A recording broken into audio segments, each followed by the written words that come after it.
In this portion of the calculus tutorial, we'll review the notion of a derivative. Basically, a derivative tells you the rate at which something is changing. Let's look at a simple example. Suppose we're filling a large vat with water and it's flowing in at a steady rate of 2 gallons per second. We're going to monitor how the volume of water, denoted V, changes in time. Since we're told that the water is flowing into the vat at a steady rate of 2 gallons per second, we write the rate of change of the volume in this manner. Recall from calculus that this symbol here, dV dt, represents the rate at which the volume is changing, and it's changing at 2 gallons per second. Let's make a plot of how the volume in the vat varies in time. Let's assume that initially the vat is empty. So at time 0, there's no water in the vat. Water is flowing into the vat at a steady rate of 2 gallons per second. So what that means is after 1 second has elapsed, 2 gallons of water have entered.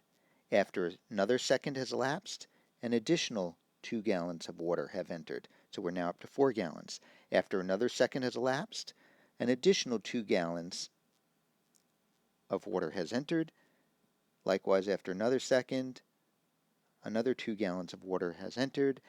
And if we draw this out, we see that we have a nice straight line showing the steady growth of volume of water in the vat. Now let's restart this problem.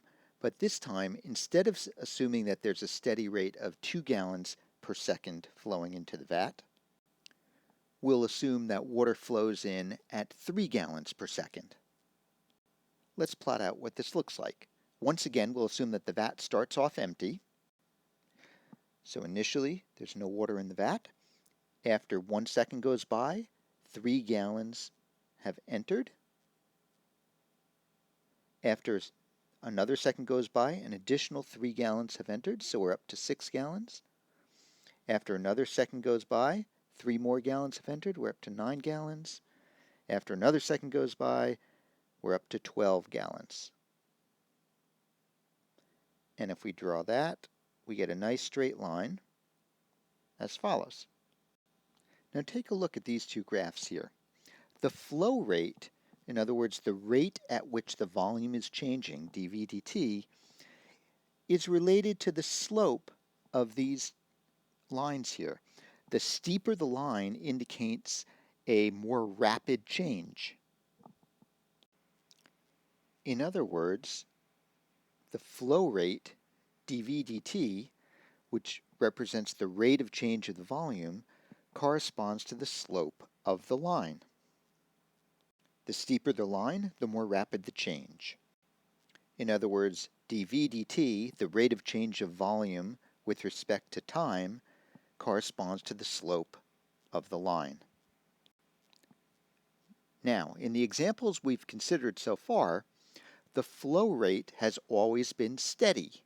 In other words, we're filling the tank at a rate of 2 gallons a second in the first case, or at a rate of 3 gallons per second in the steady case. The flow rate was always steady, and that's why we got these nice straight lines here. But what happens if we don't allow the water to flow in at a steady rate?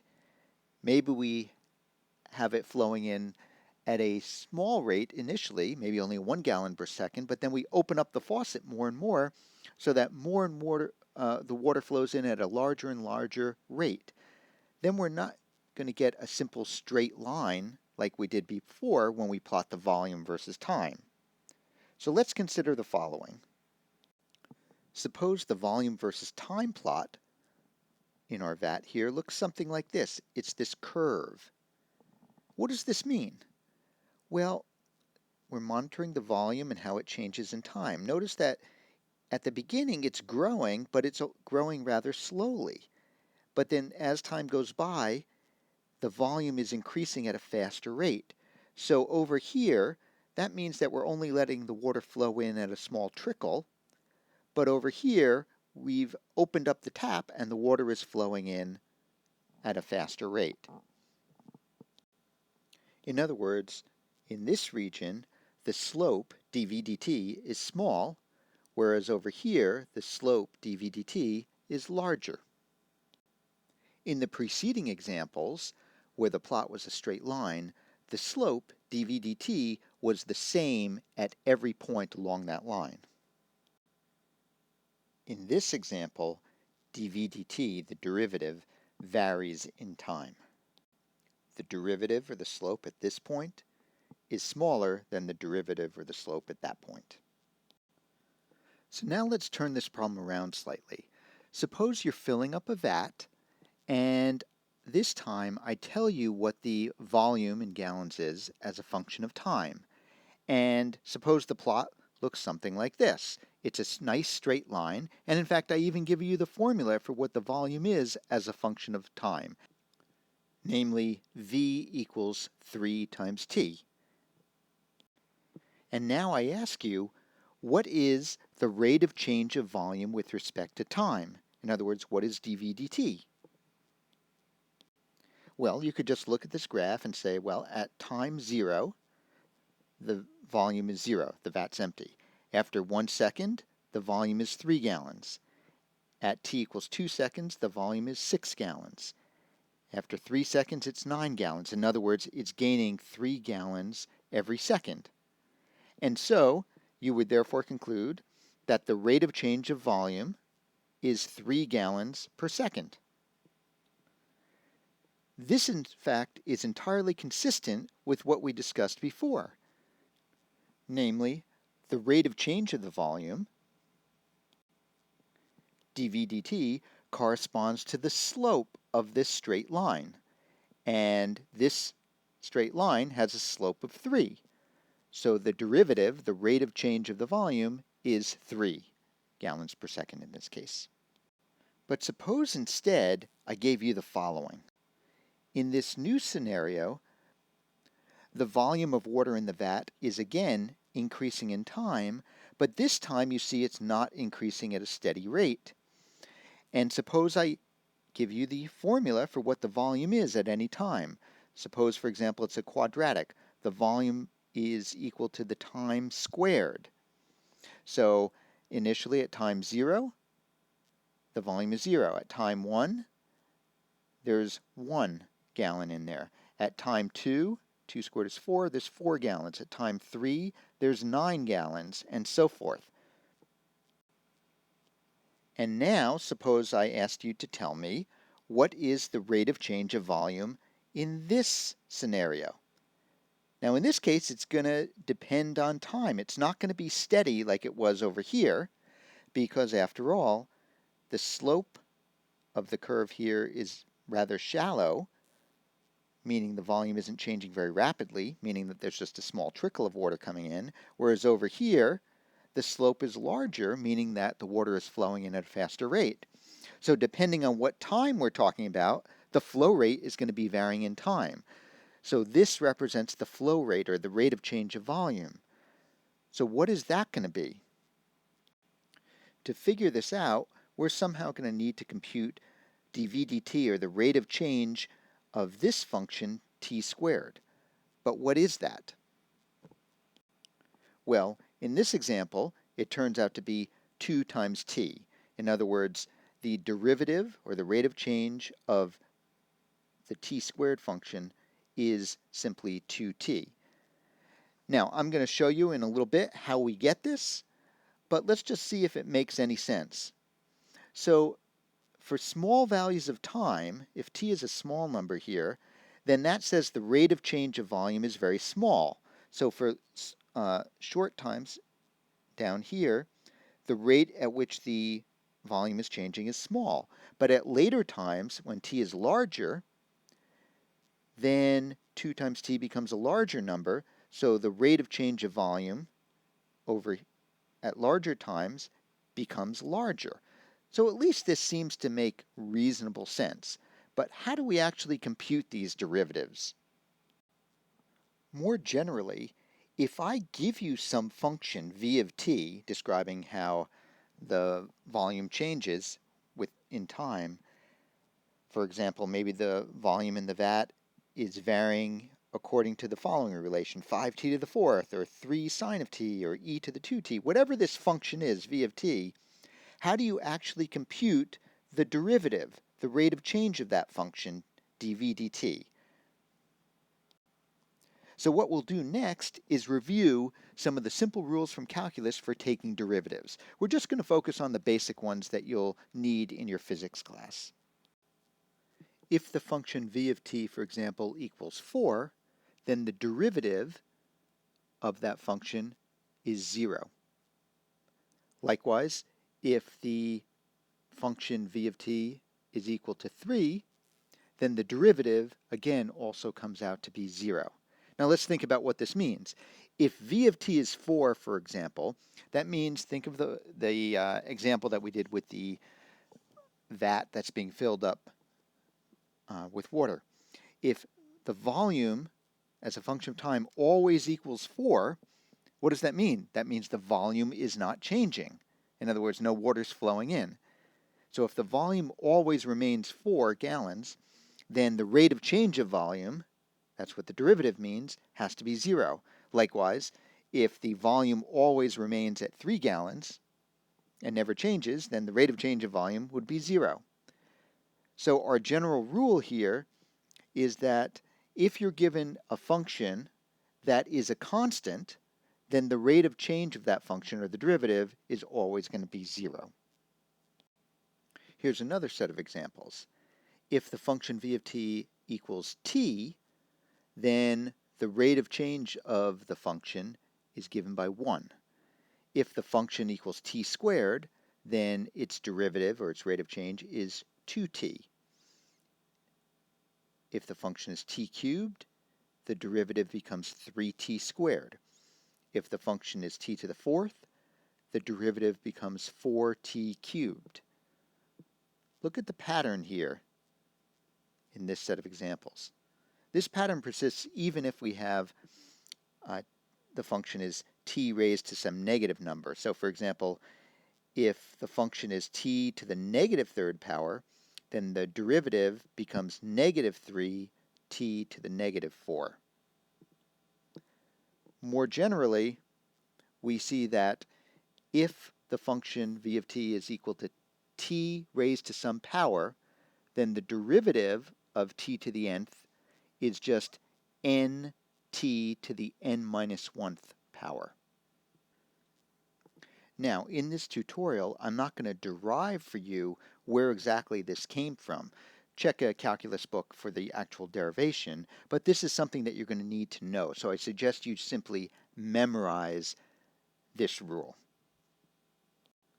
And don't worry, there aren't that many rules of calculus in terms of taking derivatives that you're going to need to memorize for your physics class. But I am going to go over the important ones that you really should know. The next set of examples involves exponentials and log functions. If you have an exponential function, e to the t, then the derivative of that function is also e to the t. Kind of an unusual property. If you have instead a log function, natural log of t, then the derivative of natural log of t is 1 over t. Our next set of important examples that you should know involves sine and cosine functions. If you're given a sine function, sine of t, then the derivative of that function is cosine of t.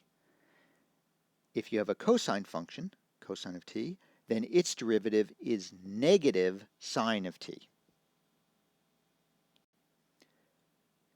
Next, we'll look at how to compute the derivative of a known function times a constant. For example, let's say the function that we're given is 8t cubed. Now we know how to find the derivative of t cubed already. We discussed that. It's 3t squared. But what about the function 8t cubed? Well, the derivative of that just comes out to be 24t squared. By this way, the 24 is 8 times 3. Let's look at another example. We know how to find the derivative of a function just sine of t. The derivative of sine of t is cosine of t. But what about the derivative of the function 17 sine of t? Well, the derivative just comes out to be 17 cosine of t. We know how to find the derivative of the function natural log of t. That's just 1 over t. But suppose we're given 13 ln of t. What is the derivative of this function? It's just 13 over t. In other words, our general rule here is that the derivative of a constant times any function is just the constant times the derivative of that function. Next, we'll look at the addition rule for finding derivatives. Suppose you're given a function, for example, this one here, t cubed plus sine of t, which is really the sum of two different functions. Then to find the derivative of this whole thing, you simply take the derivative of the first function, the derivative of t cubed is 3t squared, and you add it to the derivative of the second function. More generally, anytime you have the sum of two functions, f of t plus g of t, for example, and you want to find the derivative, well, the derivative is just the sum of the derivative of the first function plus the derivative of the second function. Next, we'll consider the product rule, which describes how you take the derivative of the product of two functions. Let me start by giving you the general rule first, and then we'll look at a few examples. The general rule is as follows. The derivative of the product of two functions, function f of t times g of t, is given by the derivative of the first function times the second plus the first function times the derivative of the second. So let's see this in practice. Suppose our function is t cubed times sine of t. So what we'll do is we'll take the derivative of the first function, t cubed, that gives us 3t squared, times the second function, sine of t, plus the first function, which is t cubed, times the derivative of this second function. The derivative of sine of t is cosine of t. Let's look at another example. Suppose our function is sine of t times natural log of t. If we want to take the derivative of this whole expression, first we take the derivative of the first function, sine of t, so the derivative of sine of t is cosine of t, times the second function, ln of t, plus the first function, sine of t, times the derivative of the second function. The derivative of ln of t is 1 over t. One more example. Suppose our function is t times the exponential of t.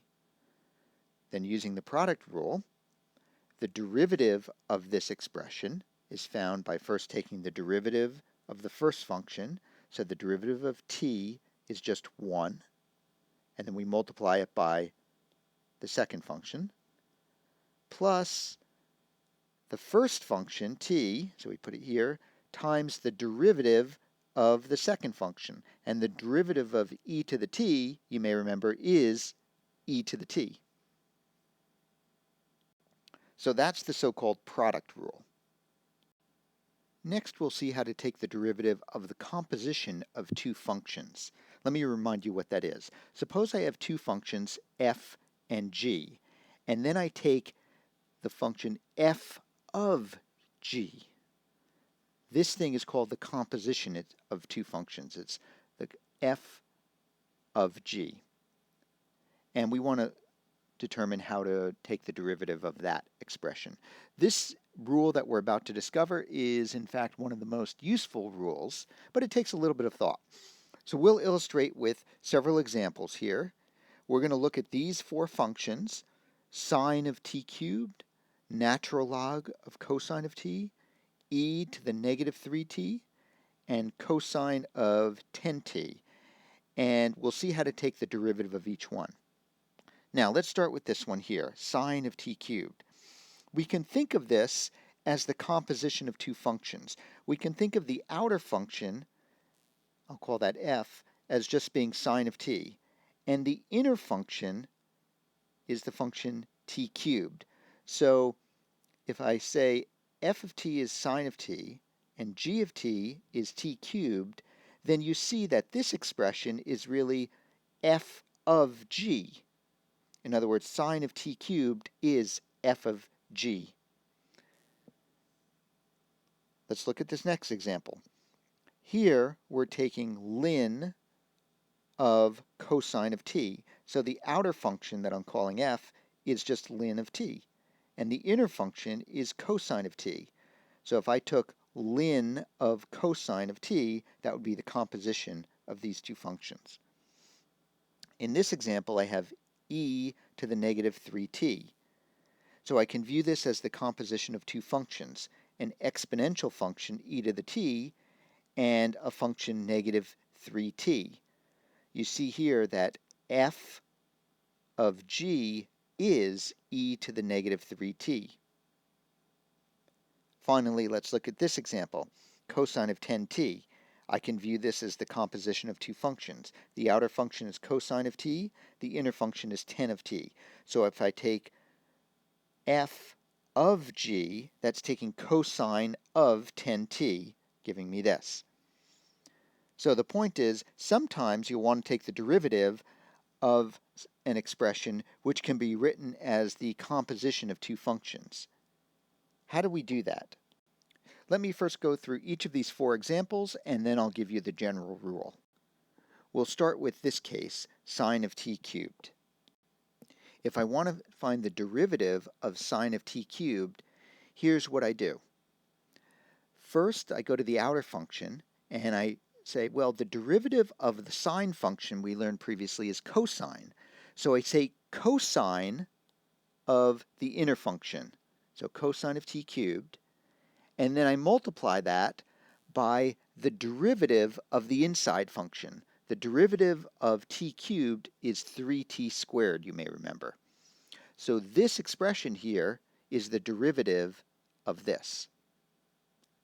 Let's do another example. Ln of cosine of t.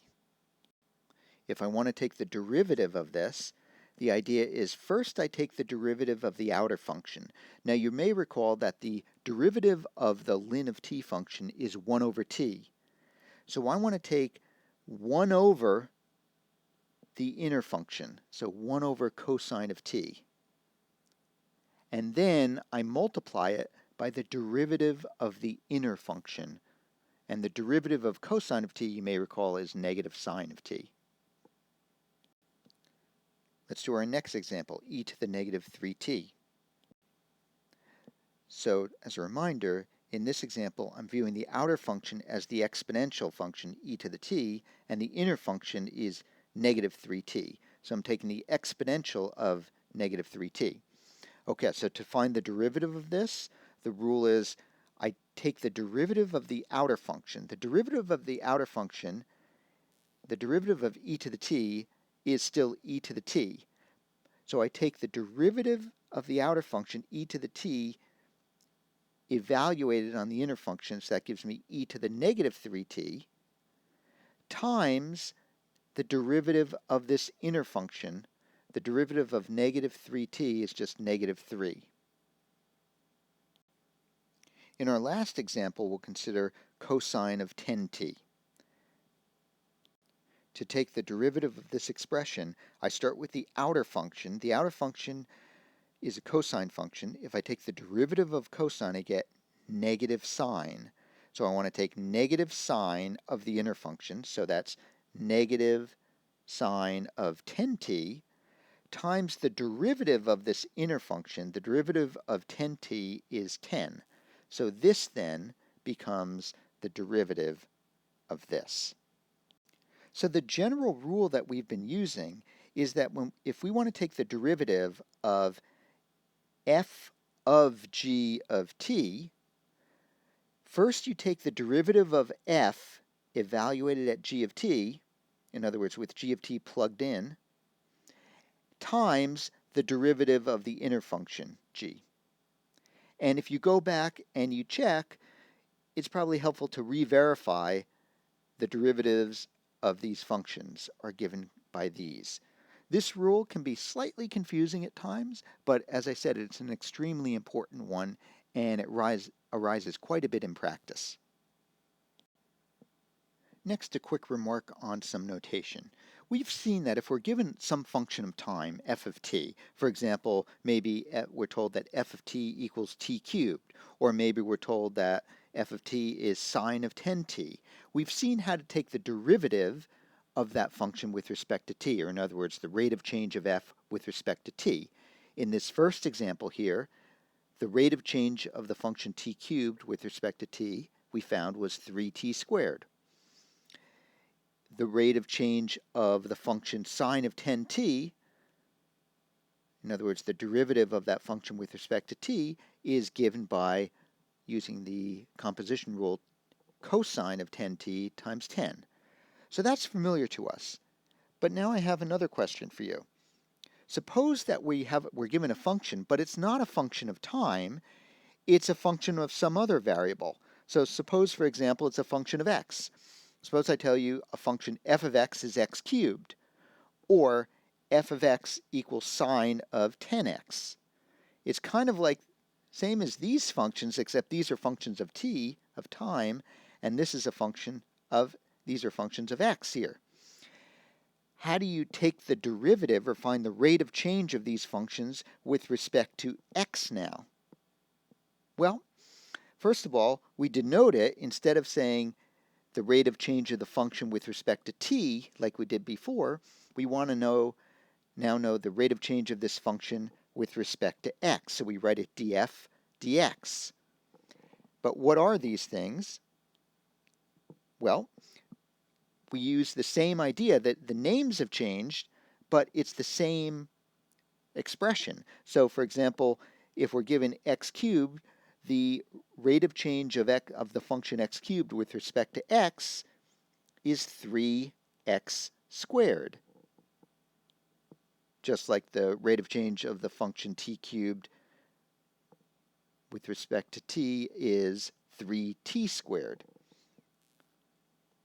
Likewise, if I look at this second example, f of x is sine of 10x, then if I want to know the derivative of that function with respect to x, that's just going to be cosine of 10x times 10.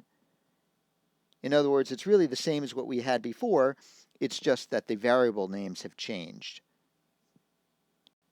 So that's meant as just a quick little reminder, because sometimes we're given functions that depend on time, but sometimes you might be given a function that depends on some other variable, like x. Now, we've just explored lots of examples of how you take the derivatives of various elementary functions, logarithms, exponentials, sines, cosines, and so forth. In all those cases, you were given a particular function, and we described rules for calculating the derivative. But suppose you're given a function, not a formula for it, but a graph. For example, maybe I have a plot here of the function f of t as a function of t, and it looks something like this. I don't have any expression for it, but there it is. There's the graph. I have that. And suppose I want to know, well, what does the derivative function look like? If I were to take the derivative of this expression f of t, what would that look like? Let me try to plot that. How do we do that? Well, the key thing to keep in mind is what a derivative means. Remember that the derivative tells you the slope of the graph at a given point. So for example, if I start at this point right here, and I look at this part of the curve, I see that it's sloped upwards, so it has some positive slope. As I move along here, in this region, it still has a positive slope, but it's not quite as steep as it was here. It's steepest here, and then it's kind of tapering off. At the very peak there, it's flat. It's got zero slope. As I continue to move along here, see how the slope becomes negative in this region. And this section actually looks like a straight line. So the slope is negative all along this region here. And then in this region, it's flat. So the slope of that line is zero. So if I were going to plot what the derivative looks like, I'd get something like this.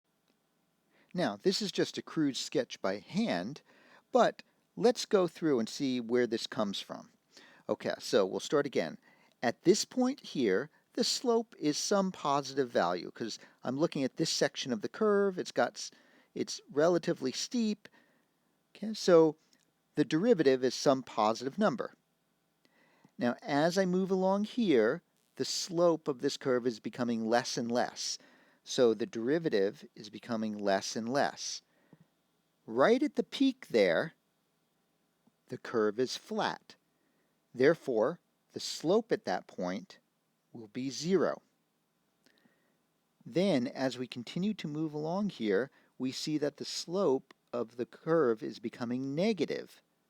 So the slope of the curve starts becoming negative. Now, after a while, it's still negative, but you see how this section of the graph looks pretty much like a straight line. So the slope is a negative value, but it's not changing much anymore. It's just at some relatively fixed negative value.